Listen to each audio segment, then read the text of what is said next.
السلام علیکم، میں آپ کا دوست افسر خان آج پھر اپنے یوٹیوب چینل پہ آپ سب کو بہت بہت خوش آمدید کرتا ہوں۔ اور آج ایک بہت اچھی حدیث لے کے آیا جو صحیح مسلم سے ہے، اور اس کے باب ہے جنت کے آدھے لوگ اس امت کے ہوں گے۔ حدیث نمبر ہے 529 راوی ہے عبداللہ بن مسعود رضی اللہ تعالی عنہ۔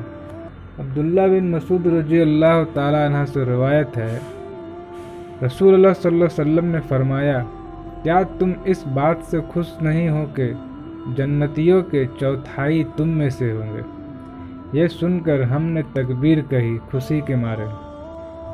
پھر آپ نے فرمایا، کیا تم اس بات سے خوش نہیں ہوتے کہ تہائی جنتیوں کے تم ہوگے؟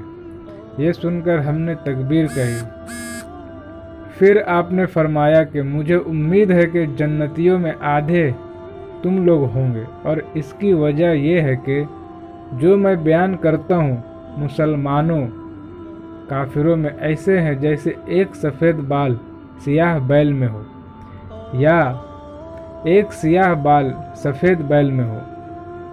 اسی کو پھر دوسری جگہ عبداللہ بن مسعود رضی اللہ تعالیٰ نے روایت کیا کہ ہم رسول اللہ صلی اللہ علیہ وسلم کے ساتھ تھے ایک خیمے میں جس میں قریب 40 آدمیوں کے ہوں گے۔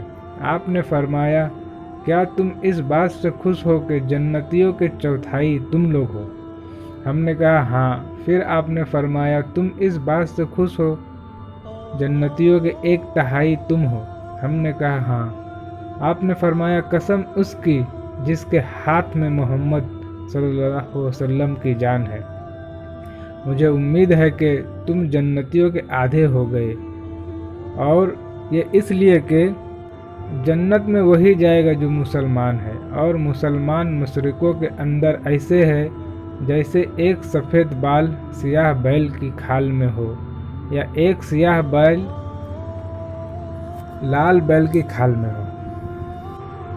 اسی کو راوی نے کہا، یعنی دنیا میں ہر ایک زمانہ میں کافروں کا تعداد بڑھی رہی ہے، اس وجہ سے جنتی لوگ بہت کم ہوں گے، اور اس امت کے لوگ جنتیوں کے آدھے اعداد کو گھیر لیں گے۔ اگر جنتی بہت ہوتے تو البتہ ان کے آدھے لوگ اس امت سے ہونا قیاس سے بعید تھا۔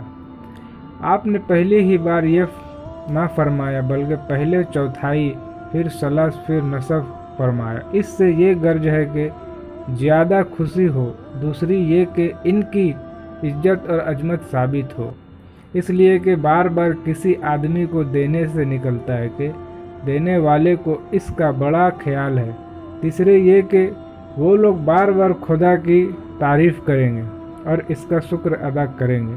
اس حدیث سے یہ بات نکلتی ہے کہ امت محمدی میں سے جنت کے آدمی آدھے لوگ ہوں گے، اور دوسری حدیث میں یوں ہے کہ جنتیوں کی 120 نفعیں ہوں گی، ان میں سے اسی صفحے اس امت کے لوگوں کی ہوگی۔